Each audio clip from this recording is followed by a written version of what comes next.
निर्मला से सटकर बैठा संतोष अपनी उंगली से उसकी नंगी बाह पर रेखाएं खींचने लगा तो वह कसमसा उठी। जिंदगी में पहली बार उसने किसी मर्द की इतनी प्यार भरी छुअन महसूस की थी।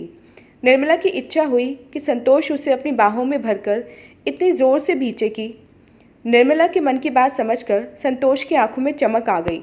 उसके हाथ निर्मला की नंगी बाहों पर फिसलते हुए गले तक पहुंच गए, फिर ब्लाउज से झांकती गोलाइयों तक।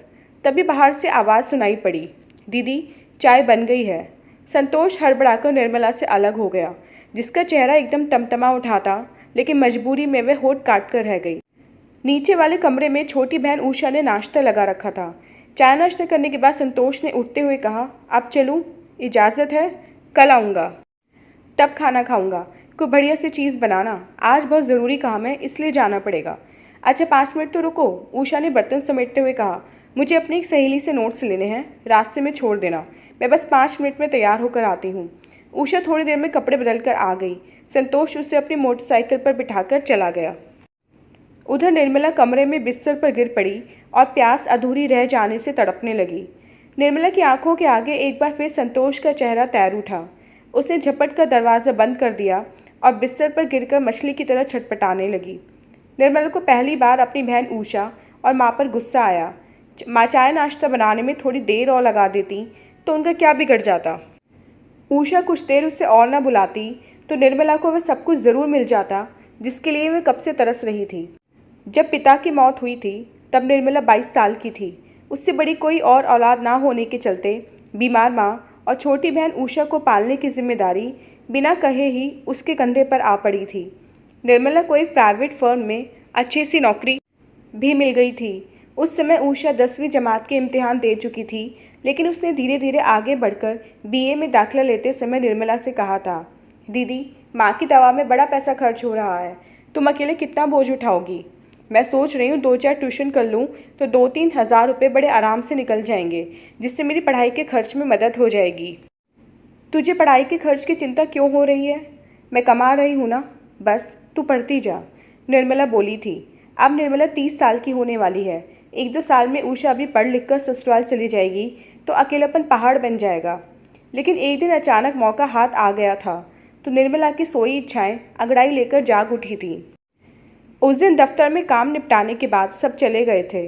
निर्मला देर तक बैठी कागज़ों को चेक करती रही थी। संतोष उसकी मदद कर रहा था।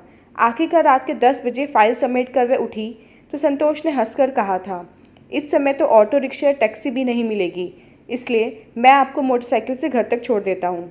निर्मला ने कहा था, ओह एडवांस में शुक्रिया। निर्मला को उसके घर के सामने उतार कर संतोष फिर मोटरसाइकिल स्टार्ट करने लगा तो उसने हाथ बढ़ाकर हैंडल थाम लिया और कहने लगी, ऐसे कैसे जाएंगे? घर तक आए हैं तो कम से कम 1 कप चाय। हाँ चाय चलेगी, वरना घर जाकर भूखे पेट ही सोना पड़ेगा। रात भी काफ़ी हो गई है।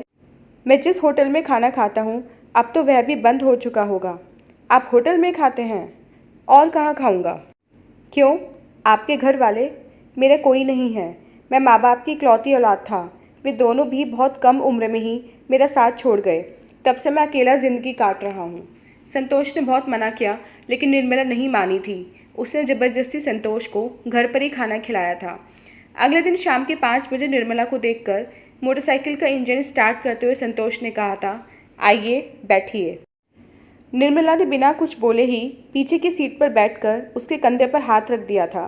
घर पहुंचकर उसने फिर चाय पीने की गुजारिश की तो संतोष ने 1-2 बार मना किया, लेकिन निर्मला उसे घर के अंदर खींच कर ले गई थी। इसके बाद रोज़ का यही सिलसिला हो गया।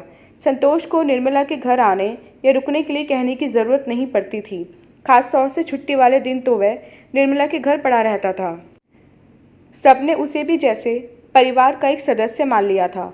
एक दिन अचानक निर्मला का सपना टूट गया। उस दिन उषा अपनी सहेली के यहाँ गई थी। दूसरे दिन उसका इम्तिहान था, इसलिए वह घर पर बोल गई थी कि रात भर सहेली के साथ ही पढ़ेगी, फिर सवेरे उधर से ही इम्तिहान देने यूनिवर्सिटी चली जाएगी। उस दिन भी संतोष निर्मला के साथ ही उसके घर आया था और खाना खाकर रात के तकरीबन 10 बजे वापस चला गया था। उसके जाने के बाद निर्मला बाहर वाला दरवाज़ा बंद करके अपने कमरे में लौट रही थी, तभी माँ ने टोक दिया, बेटी तुझसे कुछ ज़रूरी बात करनी है। निर्मला का मन धड़क उठा। माँ के पास बैठकर आंखें चुराते हुए उसने पूछा, क्या बात है माँ? बेटी, संतोष कैसा लड़का है? वह तेरे ही दफ्तर में काम करता है, तू तो उसे अच्छी तरह जानती होगी। निर्मला एकाएक कोई जवाब नहीं दे सकी। माँ ने कांपते हाथों से निर्मला का सिर सहलाते हुए कहा, मैं तेरे मन का दुख समझती हूँ बेटी, लेकिन इज्जत से बढ़कर कुछ नहीं होता। अब पानी सिर से ऊपर जा रहा है इसलिए।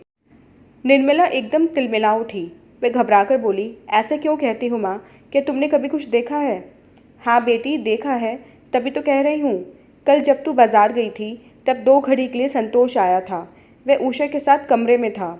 मैं भी उनके साथ बातचीत करने के लिए वहाँ पहुँची, लेकिन दरवाजे पर पहुँचते ही मैंने उन दोनों को जिस हालत में देखा। निर्मला चिल्ला पड़ी, माँ, और वह उठकर अपने कमरे की ओर भाग गई। निर्मला के कानों में माँ की बातें गूंज रही थीं। उसे विश्वास नहीं हुआ। माँ को ज़रूर धोखा हो गया है, ऐसा कभी नहीं हो सकता। लेकिन यही हो रहा था। अगले दिन वह ऑफिस भी नहीं गई। शाम को बाहर मोटरसाइकिल के रुकने की आवाज़ सुनाई पड़ी। निर्मला को समझते देर नहीं लगी कि ज़रूर संतोष आया होगा। निर्मला कब तक अपने को रोकती?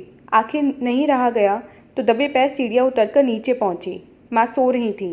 वे बिना आहट किए उषा के कमरे के सामने जाकर खड़ी हो गई और दरवाजे की एक दरार से आंख सटाकर झांकने लगी। भीतर संतोष और उषा दोनों एक दूसरे में डूबे हुए थे।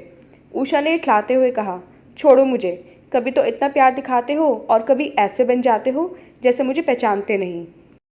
संतोष ने उषा को प्यार जताते हुए कहा, वह तो तुम्हारी दीदी के सामने मुझे दिखावा करना पड़ता है। उषा ने हंसकर कहा, बेचारी दीदी कितनी सीधी हैं, सोचती होंगी कि तुम उनके पीछे दीवाने हो। संतोष उषा को प्यार करता हुआ बोला, दीवाना तो हूँ, लेकिन उनका नहीं, तुम्हारा। कुछ पल के बाद वे दोनों वासना के सागर में डूबने उतराने लगे।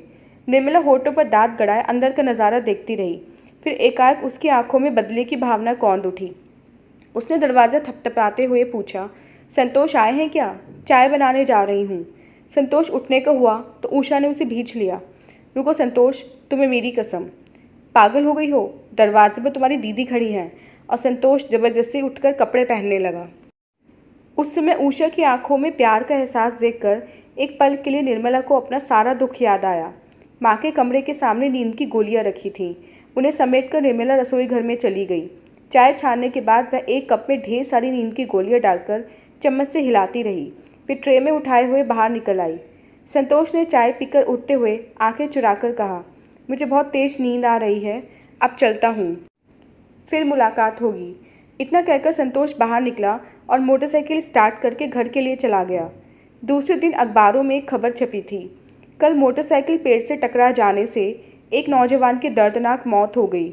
उसकी जेब में मिले पहचान पत्रों से पता चला कि संतोष नाम का वह नौजवान एक प्राइवेट कंपनी में काम करता था। तो दोस्तों, ये थी हमारी आज की कहानी। उम्मीद करती हूँ ये कहानी आपको पसंद आई होगी। मिलते हैं अपनी नेक्स्ट वीडियो के साथ, तब तक के लिए आज्ञा दीजिए। धन्यवाद।